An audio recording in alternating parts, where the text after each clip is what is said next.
अस्सलाम वालेकुम, आप देख रहे हैं उर्दू पॉइंट। मैं हूं उस्मान भट्ट। नाज़रीन, अदालत ने इमरान खान साहब के वारंट गिरफ्तारी बहाल कर दी है। उसके बाद इमरान खान साहब का अगला लाएहमल क्या होगा? हमारे साथ मौजूद हैं पीटीआई सीनियर रहनुमा अली अफजल शाही साहब, इनसे जानते हैं। अस्सलाम वालेकुम सर। जी वालेकुम सलाम। सर, सबसे पहले तो ये बताइएगा, क्या अब इमरान खान साहब अदालत से वारंट गिरफ्तारी बहाल होने के बाद अब खुद गिरफ्तारी देंगे, क्या करेंगे? देखें, ये बहसीत कानून के तालिब इल्म मैं ये बड़ा वाज़ेह करना चाहता हूँ कि ये जो नॉन बेलेबल वारंट्स हैं या बेलेबल वारंट्स हैं, इनके पीछे लॉजिक और मंतक क्या है। इसके पीछे मंतक सिर्फ ये है कि आपने एक्यूज की जो प्रेजेंस है वो इंश्योर करनी है कोर्ट में। और पाकिस्तान की 75 साल तारीख में आपको ये मिसाल नहीं मिलती कि खान साहब को 18 तारीख को बुलाया गया है जबकि पुलिस 14 को गिरफ्तार करने आ गई है। अगर इन्हीं नॉन बेलेबल वारंट्स की बुनियाद पर आपने किसी को गिरफ्तार करना है तो आपके फेडरल इंटीरियर मिनिस्टर के भी 2 केसेस में वारंट्स निकले हुए हैं, तो क्या पुलिस और रेंजर्स वहां पे भी जाएगी?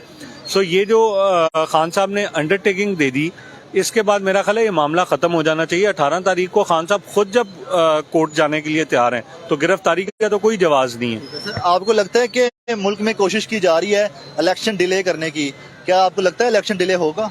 नहीं, देखें, ये तो बहुत वाज़ेह है ना। आप देख रहे हैं खान साहब की मकबूलियत हदों को छू रही है और खान साहब की मकबूलियत से ये खौफजदा हैं। जिस तरह के खान साहब ने रैली निकाली है फ़कीदुल मिसाल किस्म की, फिर उसके बाद आप देख रहे हैं कि जितने ज़मीनी इलेक्शन हैं उनमें ओवरवेलमिंगली पीटीआई जीत रही है।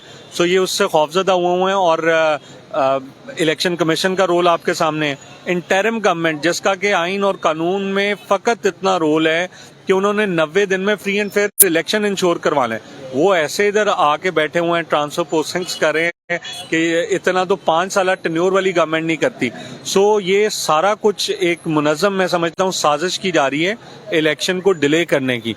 लेकिन at the very same time supreme court के फैसले के बाद मैं पुरुमीद हूँ कि इंशाल्लाह कानून की अलमदारी होगी, रूल ऑफ लॉ जो है वो प्रिवेल करेगा और इंशाल्लाह ये इलेक्शन जो है ये अपने डेजिग्नेटेड टाइम पे होंगे। IMF की भी डायरेक्शन है कि पाकिस्तान अपने आप को स्टेबल करे, यहाँ पर एक ऐसी हुकूमत लेके आए जो कॉन्स्टेंट हो, बार बार खत्म होने वाली ना। उसके बाद कर्जों के हवाले से भी वो बात करते हैं। आप क्या समझते हैं कि मतलब कितना जरूरी हो गया अब एक ऐसी हुकूमत है जो मुस्तकिल हो? देखें जी, ये तो आई थिंक बेसिक है किसी भी मुल्क की तरक्की के लिए, डेमोक्रेसी के वो मुल्क की खुशहाली के लिए और डेमोक्रेटिक नॉर्म्स के लिए कि आपने देखें पीटीआई का मुतालबा क्या है, हम मांग क्या रहे हैं? हम तो कह रहे हैं कि फ्री एंड फेयर इलेक्शन करवाएं, अवाम को ये इख्तियार और हक दिया जाए कि वो अपनी मर्जी की हुकूमत मुंतखब करें ताकि वो हुकूमत मारज़ वजूद में है जो अवाम के मसाइल हल कर सके।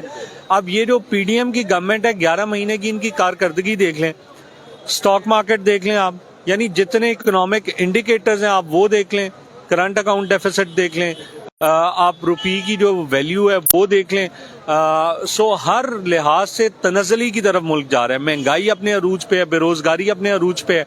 सो ये मसाइल तब तक हल नहीं हो सकते जब तक वो गवर्नमेंट ना आए जिसको ये खौफ हो, ये खतरा हो और ये यकीन हो कि हमने अवाम के पास वोट लेने जाना है। आज इन्होंने पेट्रोल और डीजल की कीमतों में फिर इजाफा कर दिया।